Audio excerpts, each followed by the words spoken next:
Cody Rhodes gave a hell of a speech to end the night. He left his boot there before he got taken out by Malakai. It looked like he was going to retire, Ace. Cody Rhodes is gone. That man got gone. He's retired. That man got so beat. He says, Husky, I gotta go. I gotta go. I gotta retire. I gotta leave and go back to be a daddy because I can't do it no more.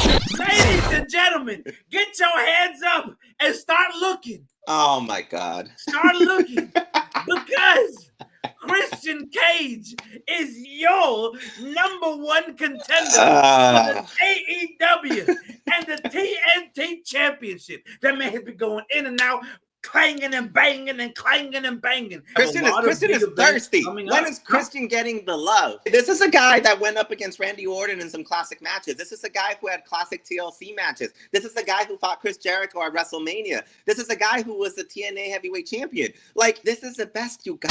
Get out your bowls, because we got to stir it up, stir it up, stir it up, stir it. My girl Red Velvet coming out and challenging the Dr. DMD, Britt Baker, at the very first AEW's brand new show, Rampage. What more can we ask for? Well, I would ask for more, but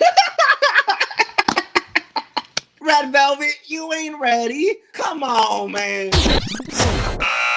What is up, everyone? Welcome to this week's episode of the Weekly Finisher. My name is Beefy Supreme. And to my left is a dashing debonair of D-Town Love, A-Styles. What's up? What's good? It's your boy A-Styles. And we are here to talk all things wrestling, all things AEW. Ace, I have a question right off the bat. Did Malakai Black retire Cody? Let me tell you something. Cody Rhodes gave a hell of a speech to end the night. He left his boot there before he got taken out by Malakai. It looked like he was going to retire, Ace. What are your thoughts? Let me tell you something. Cody Rhodes.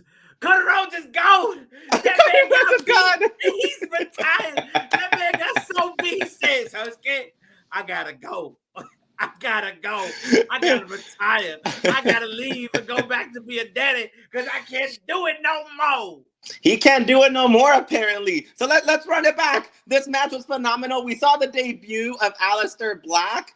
A great entrance, crazy lights, crazy mask. And he took down Cody, man. He gave a black mask kick while he was on the top rope. He fell onto a table. Then he came back in the ring, laid him out with another black mask kick. And that was the end of Cody. Like, in fact, JR even put him over and said, oh, he's not even grabbing the leg. This pin is going to be nothing. He put his foot on top of him, and that was it. Stone Cold done. Cody is out. What happened?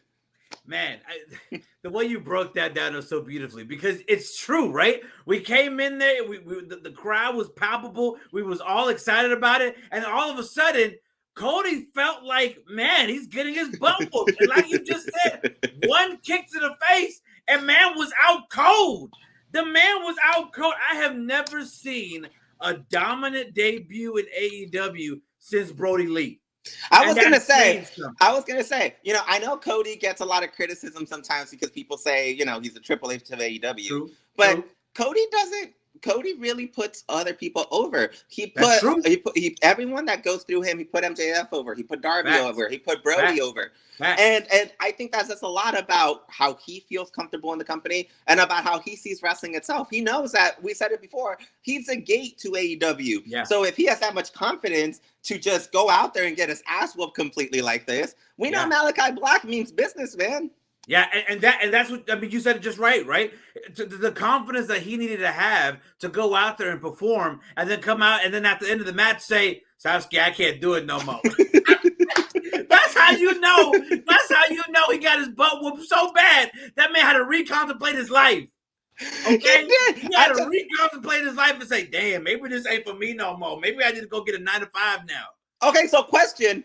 It looked like he was going to retire. Yeah. And he took off the quote is you leave your boots in the middle of the ring, and that's how you go out on your back, essentially. He left one boot in, so he's like halfway retired. Is Cody retired? I think that's it. I think that's a wrap. I think it's over for You Cody think Rhodes. he's done? And I'll tell you why. I think Cody Rhodes at this point, I understand what he's trying to do. I get he's a gatekeeper. I get that he's trying to become the man. But the fact that this man had to, I don't know if you guys saw this, but we tweeted that on the weekly replay. He sent us a message on his little text message thing, and he said, what'd he say? Guys? Yeah, he did. He said, yeah, you know what, guys? And this is my legacy. I've worked so hard. You know, this they used to laugh at us, me and Kenny, and all this stuff, and now we're over here, and nobody thought we could do this. But let me just tell you something. Win or lose tonight, I just want to say I love you. Oh my God. Okay. I mean, what?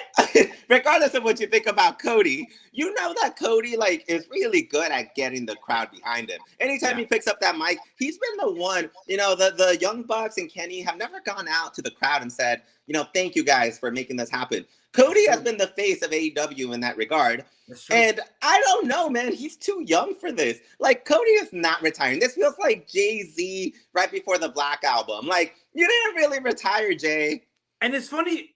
See, that's a great analogy. It's funny you said that because Cody has gone on record and said, he doesn't want to do this for a long time, right? But that's what they all say. That's what they all say. No, you're right. No, you're right. That's what I'm saying. You're right. He said that before. He said in an interview he doesn't want to do this long. He doesn't want to be an old timer. He doesn't want to do that. But I agree with you. Right now, Cody Rhodes has been consistent babyface. Even though he gets booed, even though a lot of people don't like him. He's still polarizing. Captivates a crowd. He does. And you know who else said they didn't want to make this?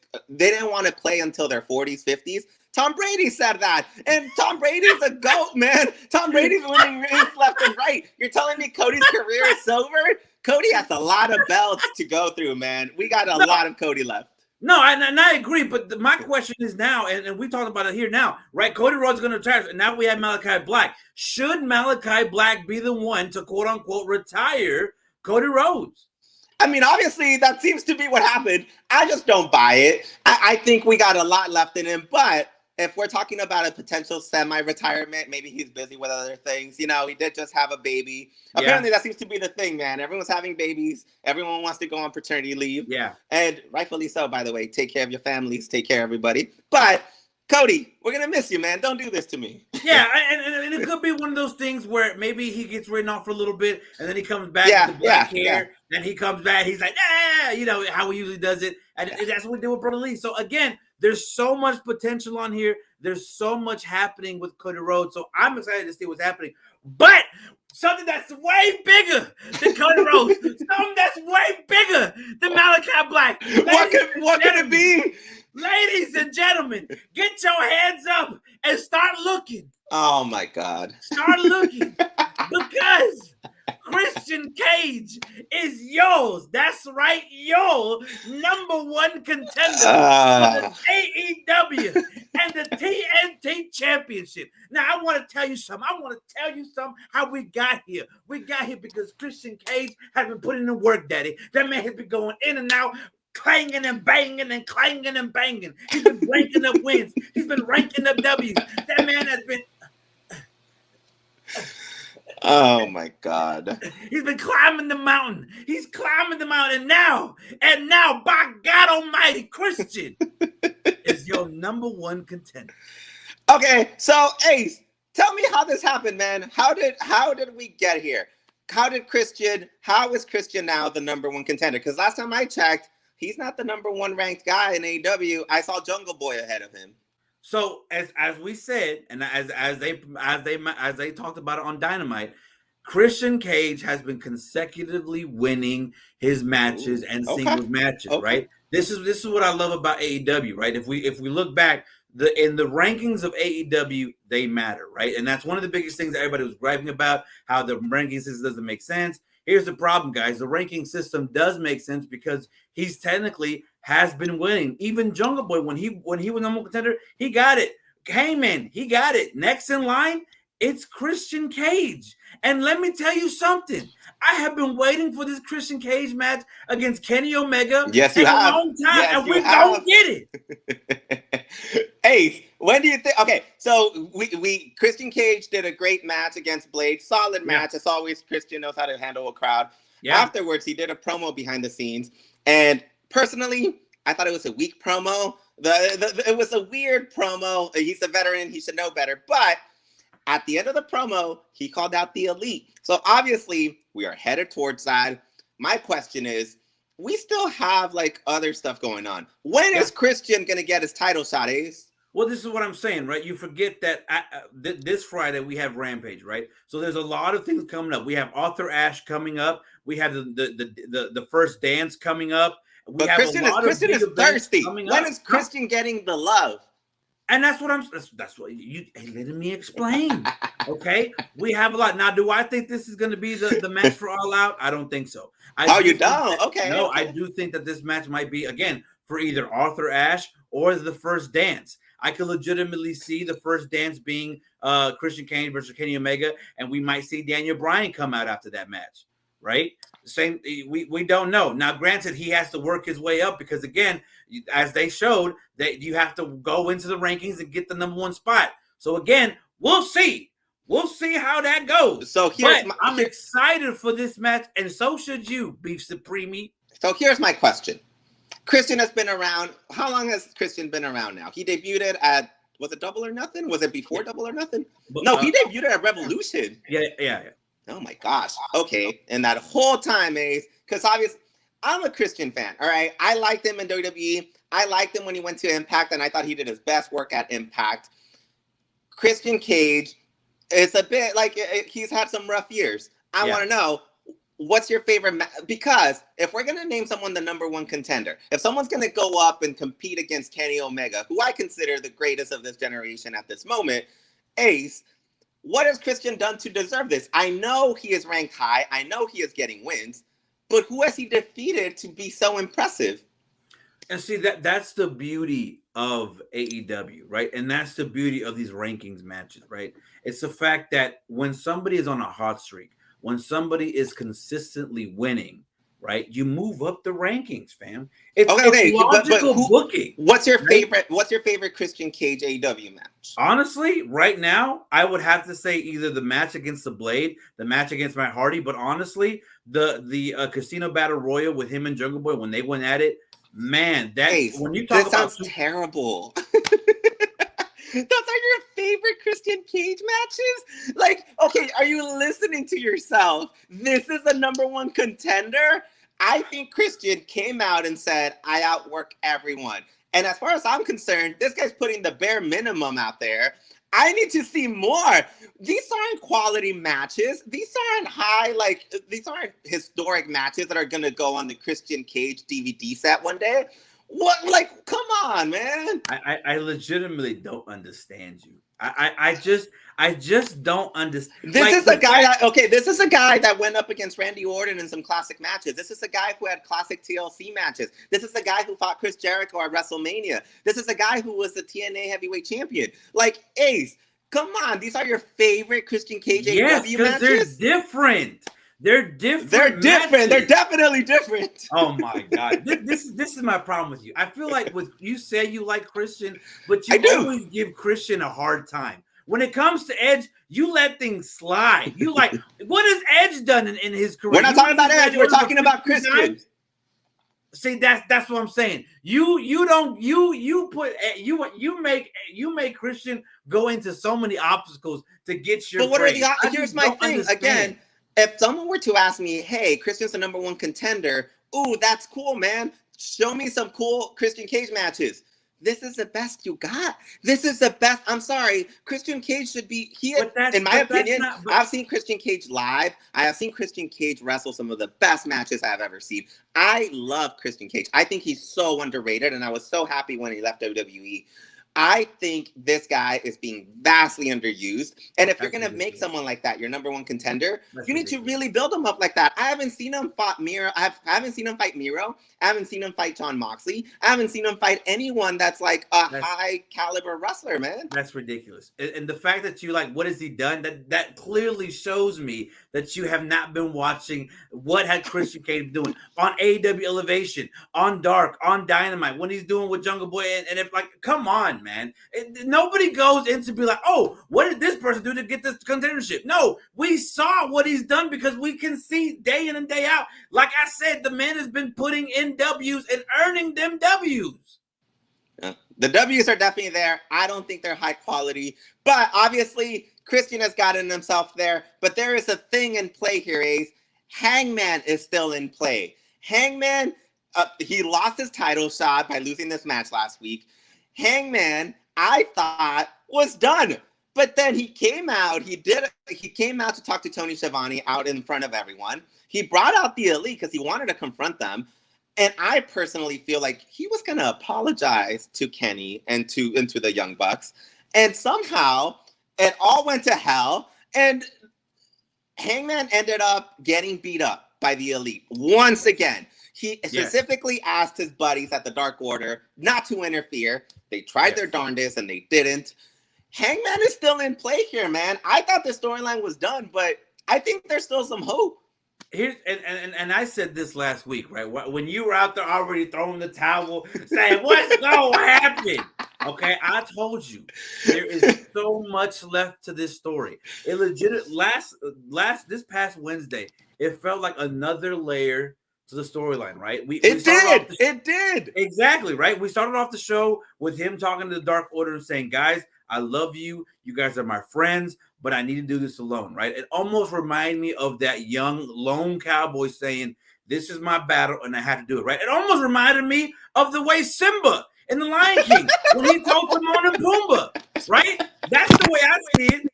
The way when Simba said, "You know what? I love you, Timon and Pumbaa. I love you, Nala, but I got to handle Scar alone." You made me knock down my mic. All right, give me your Simba. Give me your Simba explanation. Because that's the situation, right? When you look at what happened, that's exactly what he told Dark Order. He said, "Yo, you know what? I got to handle my ex-best friends my own. I got to let them know this is the new me. I'm better now, and I'm going to go after them." And what they did, they said, "No, you ain't the new you. We're going to knock you down a peg," and that's exactly what happened. This is a different level of storytelling because now it's not Dark Order versus the Elite. It's now Hangman Page versus the Elite. A former best friend versus his an ex-best friend versus their ex-best friend. They are going at it, and I cannot wait to see what happens. So here's my thing. They just released a T-shirt with Hangman and the Dark Order together. It's like a cowboy hat, and it has all their little symbols for every member of the Dark Order. It's a really cool shirt. Yeah. And as soon as they release that, we move on, and suddenly he doesn't want to be a part of the Dark Order. Yeah, you're right. This has always been Hangman versus the Elite. There's an internal issue here that we haven't resolved yet. Personally, like I said, I think Hangman is a smart person. Hangman is our anxious millennial cowboy. He's one of us. And I think he realizes how we got here. And I think he was actually going to apologize. If you remember, Kenny and the Young Bucks were always friends. And they didn't really do anything to Hangman. Okay, Hangman is anxious. Hangman has insecurities. And I think he got a little jealous. I think he saw the Young Bucks and Kenny celebrating and hanging out. And it bothered him. Sometimes you want to join the friendship, the crowd, and because you don't become a part of that, you become bitter and a bit jealous. And the truth is, they didn't really do anything to him, man. Like, why was Hangman so bothered by that? I don't agree with that. And I don't agree. Do you not agree with this? No, I don't. Because if you're my friend and I'm asking you to come ringside to me and come watch my match, just like you do, Kenny, why can't you come to me? Right? If I'm asking you for some moral support, if I'm asking you like, "Yo, dog, I just need a little confidence booster. Can you help me out?" Sometimes we forget, and this is why I love this storyline. Sometimes we forget Cowboy has barely been in the game for a couple years, right? But doesn't that affect why the Young Bucks are the way they are with him? Like, if you've only been in the game as long as you've been, you got the very first AEW Championship title shot against Chris Jericho, and we've supported you. We included you in the Elite. We brought you on board AEW. You're still younger than us. You're still not as experienced as us. I mean, come down a bit, Hangman, right? No, why couldn't you just show up with me? Why can't you show up with me to the ring? This is my first biggest career match of my life. I need moral support. I need my homies behind me. Nobody was there. Nobody was there. But that's the thing. The truth is, Kenny and Hangman, I've always said this. Kenny and Hangman, they work together well. But Kenny and the Young Bucks, that's a perfect match. They've been together. I told you this when they were feuding with each other. I don't like it. I think Young Bucks and Kenny are a match made in heaven, and they will always be together. And Hangman just doesn't belong with them. He doesn't, and I don't think it sat well with him. But realistically, I think he knows. I think he completely knows that he's a bit wrong. I don't think he's wrong. I'm sorry. I don't think he's wrong. It's not wrong to just have your friends wanting your back. If Fair that's enough. wrong, So then they should not be your friends. Can you not have acquaintances, Ace? No, not in the world of professional wrestling. Well, question. We talked about Christian coming up. Before we move on to the next topic, does Hangman still get a title shot coming up? Yes, most definitely. And it will be on the biggest showcase of them all. I believe we're going to see it at AEW Double or Nothing, or I think we're going to see it at Revolution. Okay. Like I mentioned before, it seems like we're getting a lot of paternity leaves, potential paternity leaves. Apparently, Hangman is also having a baby. So, congrats to everyone, and hopefully this turns out well. But babies! It's baby season! It's baby season! I want to move on to this next match that I thought was the match of the night. The match that was highly promoted. We got Juventud Guerrera versus Chris Jericho. In AEW on TNT, baby. Talk about WCW nostalgia. Ace, what did you think of this match? Ladies and gentlemen, y'all heard me say this all the time, but this right here was a WCW. What a WCW. Let me tell you something. These guys are in their late 40s, fam. All right? These guys... Jericho looks 70. I mean, okay. Oh. I'm sorry. Hey, that man just got roasted. Look. These okay, fine. Let's just call them. These are grizzled veterans. All right, they've been here. They've already been past their prime. But my God Almighty, they went out there in that ring and they showed these two old lions can still go. And it was a great match. A couple hiccups here and there, but it's to be expected. Can you just imagine seeing Chris Jericho and Juventud Guerrera in 2021? What a treat for the old guys. What a treat for the old heads. It was a great match, man. I thought that was really cool, man. By the way, good, cool match. Our producer's doing some research. Chris Jericho's actually 50. I knew he wasn't 40. That man is not 40 nothing. That man is 50. But you know what? You're right.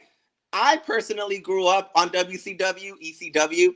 I love this match. I thought it was so cool. If you follow Juventud on Instagram, my God, was that guy excited. He documented arriving at the airport, getting a nasal swab. That man met everyone behind the scenes. That man probably helped put the ring together. Like, this man was so excited to showcase. And shout out to Hoovy, man. He was really, really excited. And again, shout out to Jericho. I know I just dug at him, but Chris Jericho, one of my favorite wrestlers of all time. And even though both are older, and even though the match was a bit sloppy to begin with, these are veterans, man. These are chiseled veterans. They came through clutch, and they delivered such a good, solid, happy match. Yeah. And it ended with a Judas effect from the top rope that I thought was super Judas effect. A super Judas effect. No, you're right, and that's what I'm saying. Like, the labors of Jericho, honestly, has been such a great storyline. I don't know how this proved to the testament of Jericho of how great he knows and how great he understands his business. Because week in, week out, we're getting these labors and we're understanding what's happening, right? Jericho has been put through a wrench, and he's going through these obstacles, and he keeps getting those W's, all for the fact to go against MJF. Which, by the way, I don't think this guy's worth it, but my goodness, can I just say, it's been exciting so far, but next week looks pretty disappointing. I'm sorry. I'm a big Wardlow proponent. He had a great cage match against Cody Rhodes early in his career, but this is the next labor. After the match, Jericho delivered to Super Judas, and then MJF comes out and says, next week, you're going to take on Wardlow with me at ringside. The hell is this? I mean, you can't have all the cherries. Okay, you got to take it back a little bit. I think this is gonna be good. Wardlow never disappoints in the ring. I'm excited for that. Hey, we could see some crazy situations happening. I'm excited. I don't know, man. I was hoping we had talked about all these ideas for Jericho's semi-retirement tour. Wardlow seems a little disappointing after seeing Nick Gage, after seeing Hoovy. but I'm still happy Hoovy got a great reception. Jericho, as always, to start off a night in AEW on a Wednesday night, that's always a great, great sight. So regardless, I'm happy from the good stuff that we have been able to get. Yeah, and that's what I'm saying. It was a great match. It was good stuff, and it was the highest rated segment of the show. They got really big ratings for that little segment. So they did great. They did that great. Just means we need more Hoovy, Ace. We do need more juice. We do need more juice. But before we get the juice, get out your bowls.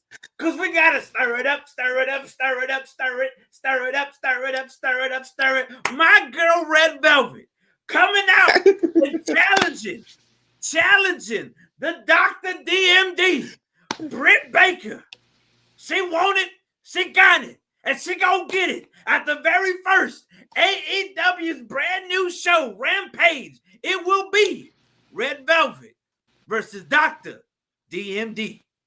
What more can we ask for? What more can we ask for? Well, I would ask for more, but I knew. This is why I should not have segued to you, because you and they ain't gonna be happy. Go ahead. Tell the people why ain't you excited. That was a terrible idea. Don't put it in my hands, man. Yeah, I am. The ball's in your court. Why don't you like this match? Okay, as always, one of the great things that AEW does is promote and get jump going people's careers. They do a great job of promoting people and making stars, man. They've created stars. And I think Red Velvet is a star that they've created. But she's not ready. Red Velvet, you ain't ready. Okay, I completely forgot that Rampage was going to start in Pittsburgh. I thought Rampage was going to start with the first dance. What the hell are we doing? What the hell are we doing? You're telling me the very first Rampage is going to be main evented by Britt Baker against Red Velvet? Come on, man.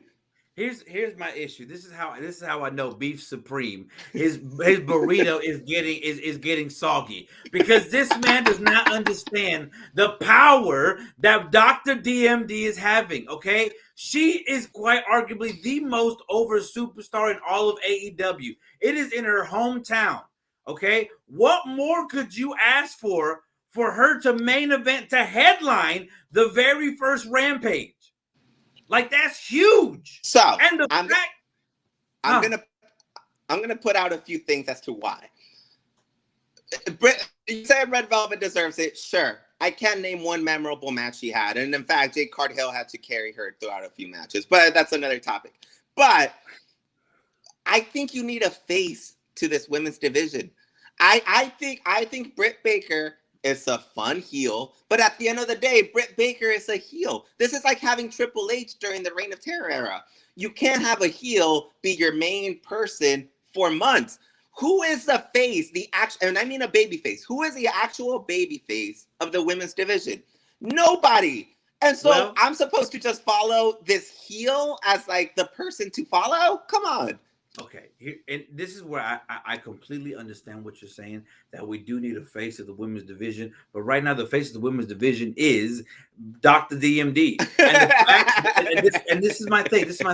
This is why I say this is a good match, because Red Velvet, and she said this in the promo, she said, "You beat me, right? Yes, you did. You beat me. You beat me a long time ago back." She beat her solidly. She did. She said, "You beat me when I was your enhancement and I was still new to the game."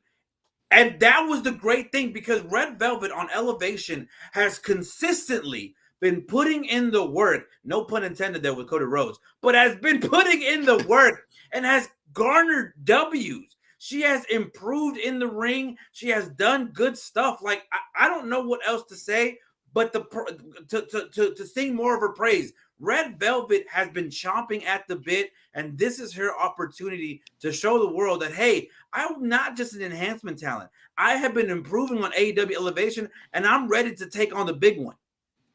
Here's my thing. So we had another women's match. Layla Hirsch took on the Bunny, and both are great competitors. After the match, Camille came out, the NWA Women's Champion. Again, we're opening the door, and Camille looked phenomenal. Like, she looked a million times bigger than Layla. She is a great women's champion. Why can we not include that more with Britt Baker? Realistically, Red Velvet has garnered Red Velvet has gotten W's on Elevation. Sure. Who has she defeated, Ace? Why does Red Velvet deserve a title shot as to compare to a bigger name like Camille or someone else? First of all, Camille's already a champion, so we don't need her in there, right? Champion versus champion, Ace. No, but this is what I'm trying to get you to understand, right? Camille is doing her own thing with the NWA Women's Tournament. That's a whole different step. That's a whole different subject and a whole different separation. Here's the thing, right? You talk about we're getting a baby face. There is somebody looming in the wait, and that is Chris Statlander. Chris Statlander threw a promo back on it was this past Monday's AEW Elevation and said she's an alien and she's looking for gold. And let me tell you, you talk about a baby face. You talk about wanting a baby face. Chris Statlander, she could be our next baby face. But that's my problem. We have a lot of could-be's and potential would-be's. At the end of the day, I don't think Red Velvet is enough to stir anything up. So, good for her, but she's going to get utterly destroyed at Rampage. You know who else is going to get destroyed coming up soon? My boy Edge put out a challenge against Seth Rollins at SummerSlam, and Seth Rollins is going to get destroyed, Ace. I am switching our conversation to WWE. I want to know, what do you think of this? This is why I can't stand this man. Y'all rewind for a second. Rewind this episode back and listen to how he talked about Christian. But when he talks about Edge, the enthusiasm just grows within him and he spews it. He spews it. I'm gonna run it back and I'm gonna say the same thing he told me. Why should I be excited for Edge and Seth Rollins? What has Edge done lately for me to care about Edge? He's lost every match he's been in, so why should I even care about this match? That's a very valid point, Ace. You know what? Like that. You know what? That's a very valid point. I am going to put it out there. He defeated Randy Orton, but he went against Roman Reigns in a triple threat. He lost. And he went against Roman Reigns one-on-one and he lost. So why should you be excited? Fair enough. I think Edge has proven that he cannot take the title from Roman. Roman is the head of the table at the moment. But Seth Rollins is not the WWE champion. He's not the Universal champion. So I think both are battling for a lot here. And I think that's why this promo on SmackDown mattered a lot. Seth Rollins, I think, is Edge light. I think he's one of those wrestlers that feels like a mix of Jericho, Shawn Michaels, Edge, and he's our modern version of that. He's agile. He's a little bit lanky. He throws himself everywhere. Really athletic. Great wrestling skills. That's our current guy. Edge was that guy, and I think they both have a lot to prove here. I think the truth is, whoever wins this is going to showcase that they could continue on and potentially fight the Universal Champion. But whoever loses here, they have a lot to lose.